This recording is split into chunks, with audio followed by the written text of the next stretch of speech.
kita harus gemburkan setiap waktu. Kita harus rawat tanah hati kita untuk menjadi tanah hati yang baik. Di Amsal 4 ayat yang ke-13 dikatakan bahwa jagalah hatimu dengan segala kewaspadaan. Nah, kenapa dikatakan segala kewaspadaan? Karena setiap waktu iblis juga berusaha memberikan benih yang lain selain daripada benih kebenaran firman Tuhan di dalam kehidupan kita. Iblis selalu ingin berencana menanam sesuatu yang lain di dalam hidup saudara dan saya. Iblis setiap saat ingin menanam dendam di dalam hidupmu, ingin menaburkan benih kebencian, benih amarah, benih penipuan di dalam dirimu. Tetapi firman Tuhan ingin menaburkan sesuatu yang baik, segala yang baik di dalam kehidupan kita. Makanya dikatakan jagalah hatimu dengan segala kewaspadaan. Jangan sampai tanah hati kita ditanami oleh benih-benih yang tidak baik. Saudara-saudara, hati kita ini adalah tanah media di mana benih itu akan bertumbuh.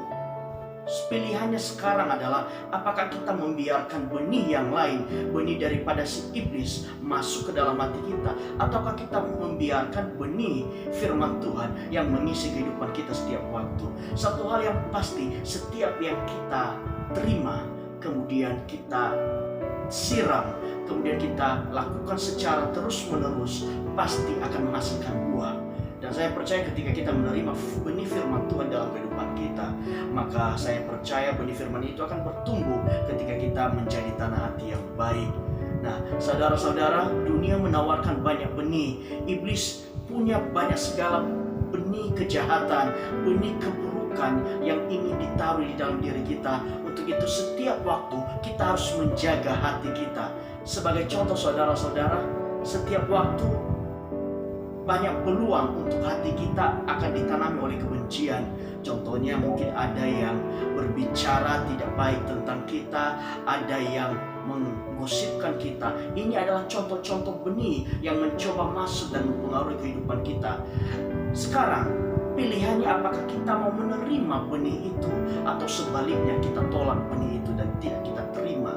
Karena apabila kita terima saudara-saudara, contohnya orang menggosipkan kita, akhirnya kita terima benih itu, dan apa yang terjadi? Kita akan simpan di dalam hati dan kita akan menjadi dendam terhadap setiap orang yang menggosipkan kita. Tetapi apabila kita menolak setiap benih yang tidak baik, maka itu tidak akan pernah bertumbuh. Saudara-saudara, setiap benih yang kita tolak tidak akan bertumbuh di dalam hidup kita. Tetapi setiap benih yang kita terima pasti akan bertumbuh, pasti akan menghasilkan buah. Dan terlebih-lebih benih firman Tuhan kita terima dan menghasilkan buah di dalam kehidupan kita. Nah, penabur dalam perumpamaan ini adalah Tuhan Yesus Kristus sendiri, dan kemudian benih itu adalah firman Tuhan, dan tanah adalah hati kita di dalam merespon menerima firman Tuhan. Pertama, dikatakan bahwa ketika Tuhan menaburkan firman Tuhan, baik lewat hamba-hamba Tuhan, lewat pendeta, lewat penginjil, Tuhan bisa memakai siapa saja untuk menyebarkan benih firman Tuhan kepada setiap orang.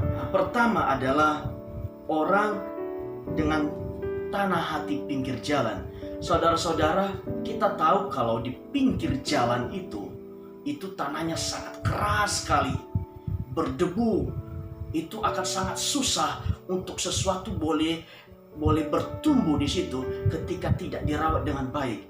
Ketika kita menjatuhkan benih di tanah pinggir jalan, maka sangat kecil kemungkinan untuk bisa bertumbuh. Nah, di ayat yang ke-5 dikatakan bahwa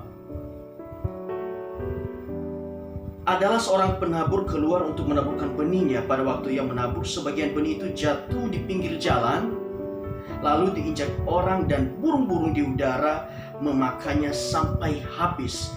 Di ayat yang ke-12, yang jatuh di pinggir jalan itu ialah orang yang mendengarnya, kemudian datanglah iblis lalu mengambil firman itu dari dalam hati mereka, supaya mereka jangan percaya dan diselamatkan. Saudara-saudara, tipe yang pertama adalah tanah hati pinggir jalan. Jika kita menjadi tanah hati pinggir jalan, kita akan susah menerima firman Tuhan. Bahkan kita tidak akan peduli firman Tuhan. Saudara-saudara, coba lemparkan benih di pinggir jalan. Yang terjadi, benih itu tidak akan bertumbuh. Dia akan hanya akan berada di permukaan saja, tidak mampu menembus akarnya sampai ke dalam. Kenapa? Tanahnya keras, tidak ada air. Nah, saudara-saudara, ketika kita menjadi tanah hati pinggir jalan, maka firman Tuhan tidak pernah bisa akan bertumbuh di dalam kehidupan kita. Bahkan dikatakan ketika firman Tuhan itu datang, sama sekali tidak ada respon. Dikatakan di ayat yang kelima, sebagian benih itu jatuh di pinggir jalan, lalu diinjak orang dan burung-burung di udara memakannya sampai habis. Nah, kenapa ini bisa terjadi? Karena hati kita tidak ada niat untuk menjaga benih yang berharga itu. Saudara, kita cukup mengerti bahwa firman Tuhan adalah benih yang sangat berharga. Nah, ketika menjadi tanah hati pinggir jalan, tidak ada respon sama sekali untuk menjaga, apalagi melakukan kebenaran firman Tuhan. Seperti mungkin kita datang ke gereja, memang kita datang ke gereja ketika masih bisa beribadah di gereja, tetapi tidak sama sekali memperhatikan kebenaran firman Tuhan. Kita sibuk berbicara dengan samping kiri kanan, kita sibuk main WhatsApp, main game di HP. Ini adalah salah satu contoh tanah pinggir jalan. Nah, saudara-saudara, ketika kita menjadi bagian dari tanah pinggir jalan, maka firman Tuhan tidak bisa bertumbuh. Dan yang terlebih-lebih, saudara-saudara, apa yang bertumbuh di pinggir-pinggir jalan? Yang bertumbuh adalah rumput-rumput, tanaman-tanaman yang tidak berguna, tanaman-tanaman yang tidak berfaedah, itulah yang bertumbuh. Nah, ketika hati kita menjadi tanah hati pinggir jalan, maka yang tumbuh di dalam hati kita bukan benih firman Tuhan, tetapi segala sesuatu yang tidak baik. Karena apa? Kita tidak pernah menerima benih yang baik. Yang kedua adalah tanah yang berbatu-batu. Di ayat yang 6 dikatakan bahwa sebagian jatuh di tanah yang berbatu-batu, dan setelah tumbuh ia menjadi kering karena tidak mendapat air. Di ayat yang ke-13, yang jatuh di tanah yang berbatu-batu ialah orang yang setelah mendengar firman itu menerimanya dengan gembira, tetapi mereka itu tidak berakar.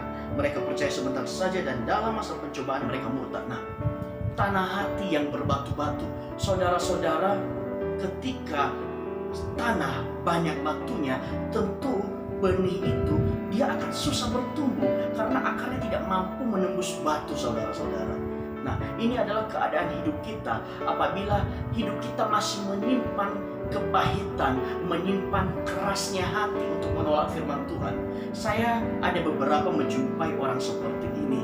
Orangnya sangat cukup keras, tetapi ada suatu waktu dia rindu mendengar firman Tuhan, tetapi masih memiliki hati yang keras, tidak mau menerima firman Tuhan sepenuhnya. Kemudian ketika benih firman itu ditanam, ketika ditaburkan, dia menerima benih firman Tuhan, tetapi benih firman itu tidak akan bertahan. Karena apa? Batu itu menghalangi akarnya untuk bisa menembus ke dalam dan bertumbuh lebih lagi. Nah, saudara-saudara, ini adalah keadaan hidup kita ketika kita sudah menerima firman, tetapi masih banyak batu-batu, masih banyak kerikil-kerikil yang ada di dalam hati kita yang kita simpan. Kita masih menyimpan dendam, kita masih menyimpan amarah, sehingga firman itu tidak mampu bertumbuh karena dia terhalang oleh batu-batu itu. Di ayat yang ke-13 dikatakan, yang jatuh di tanah yang berbatu-batu ialah orang yang setelah mendengar firman itu menerimanya dengan gembira, tetapi mereka itu tidak berakar. Nah, kenapa tidak berakar? Dihalangi oleh batu-batu tadi. Saudara, mari kita cross check hidup kita. Apakah di dalam hati kita masih menyimpan batu? Apakah kita menyimpan kepahitan di dalam diri kita? Karena percaya ketika kita menyimpan kepahitan, benih firman Tuhan tidak mampu bertumbuh di dalam kehidupan kita. Nah, kembali saya katakan, ketika orang ini menerima firman Tuhan, memang sebentar dia merasa, oh, Tuhan itu baik, Tuhan Yesus baik, ternyata saya tahu bahwa Tuhan Yesus itu sangat baik kepada saya. Tetapi di ayat selanjutnya dikatakan, ketika datang pencobaan, ketika datang tantangan, maka firman itu akan diambil daripadanya oleh si iblis. Nah, saudara-saudara, mari kita perhatikan tanah hati kita. Apakah ketika kita menerima firman Tuhan, kita gembira, kita senang, oh terima kasih Tuhan, tapi setelah itu kita tidak menyiramnya kembali. Tadi dikatakan menjadi kering, layu, mati. Karena apa? Tidak mendapat air. Susah akarnya untuk bertumbuh, sudah tidak dapat air. Tanah batu-batu keras di dalam kehidupan kita supaya firman Tuhan boleh bertumbuh. Sebagian lagi jatuh di tengah semak duri, dan semak itu tumbuh bersama-sama dan menghimpitnya sampai mati. Nah, saudara-saudara, poin yang ketiga adalah tanah hati semak duri. Nah, tentu semak duri, kita sebagai manusia kalau berhimpitan dengan semak duri itu akan melukai kita.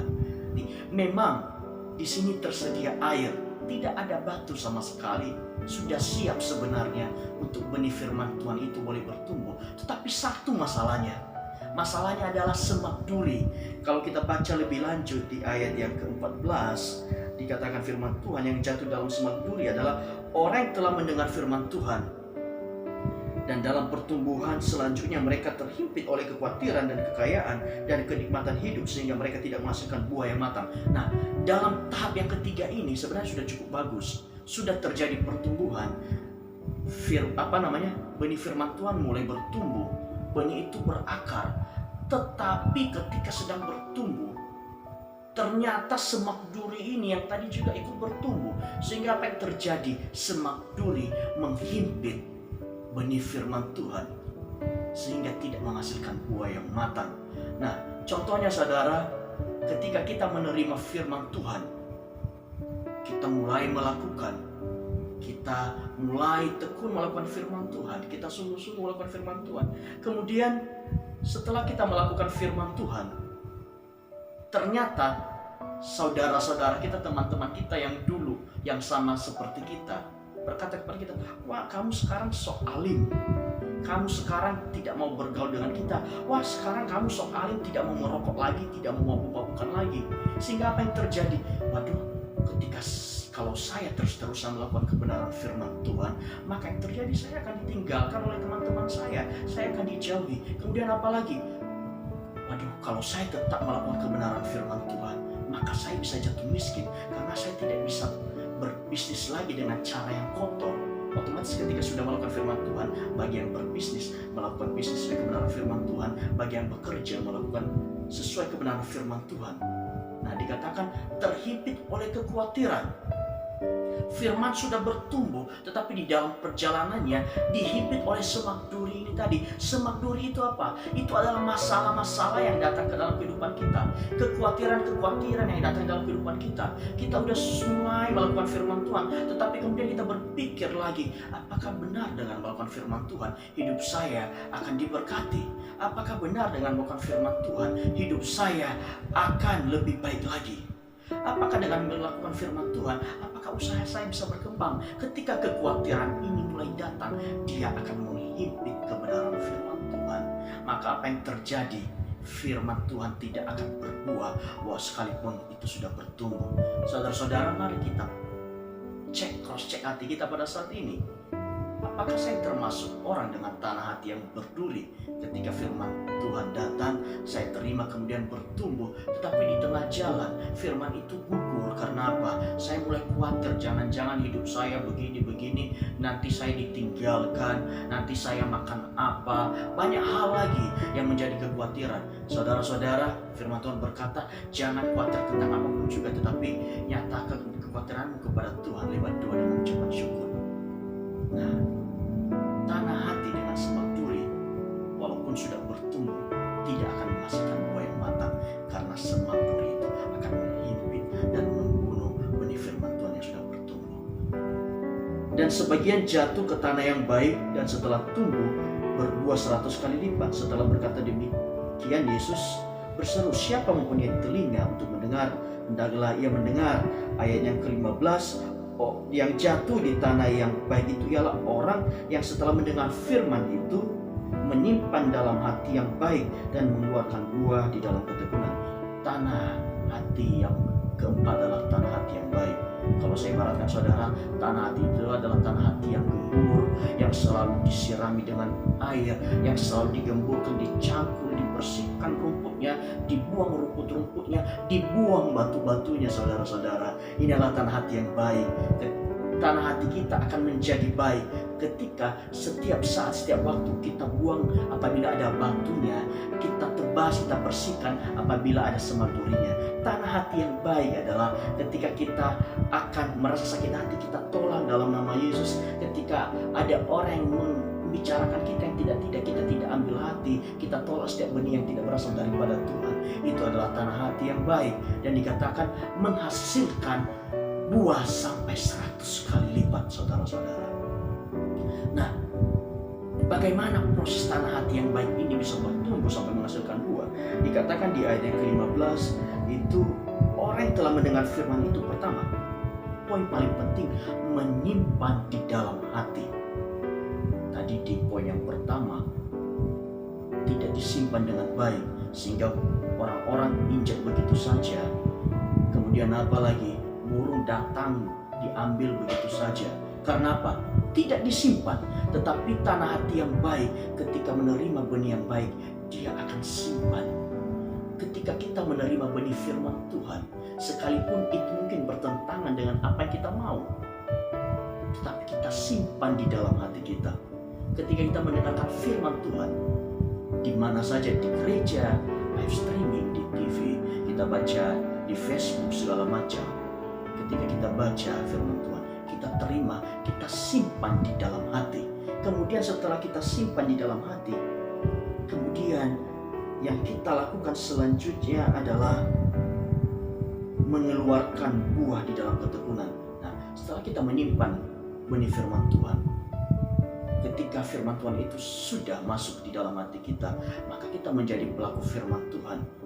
Firman yang bertumbuh akan dibuktikan dengan tindakan kita. Dikatakan dalam firman Tuhan, kita harus menjadi pelaku firman Tuhan. Saudara-saudara, ketika tanah hati kita ini baik, tidak ada batu, tidak ada semak duri, maka benih yang jatuh di dalam hati kita senantiasa akan bertumbuh, berakar sangat dalam. Dia akan mendapatkan air sehingga dia akan mulai bertumbuh, dia akan berluas, dia akan berbentuk sampai dia akan menghasilkan buah. Nah, saudara-saudara, di dalam firman Tuhan juga dikatakan bahwa Tuhan Yesus Kristus rindu setiap kita menghasilkan buah. Ada yang 30 kali lipat, ada yang 60 kali lipat, dan ada yang 100 kali lipat menghasilkan buah. Nah, saudara-saudara, keputusan di tangan kita. Apakah kita pada saat ini menjadi tanah hati pinggir jalan, tanah hati yang berbatu-batu, tanah hati semak duri, ataukah kita pada saat ini menjadi tanah hati dengan tanah hati yang baik? Dan doa saya, saudara-saudara, dimanapun kita berada, kita menjadi tanah hati yang baik. Setiap kita punya kesempatan yang sama untuk menerima benih firman Tuhan. Tetapi apakah hati kita siap? Apakah setiap waktu kita selalu menjaga hati kita untuk siap ditanami benih firman Tuhan? Apakah setiap saat kita membuang batu apabila kita menemukan batu di dalam hidup kita, di dalam kehidupan rohani kita, kita menebas semak duri, kita bersihkan supaya tidak ada yang lain yang tumbuh di dalam kehidupan kita selain benih firman Tuhan.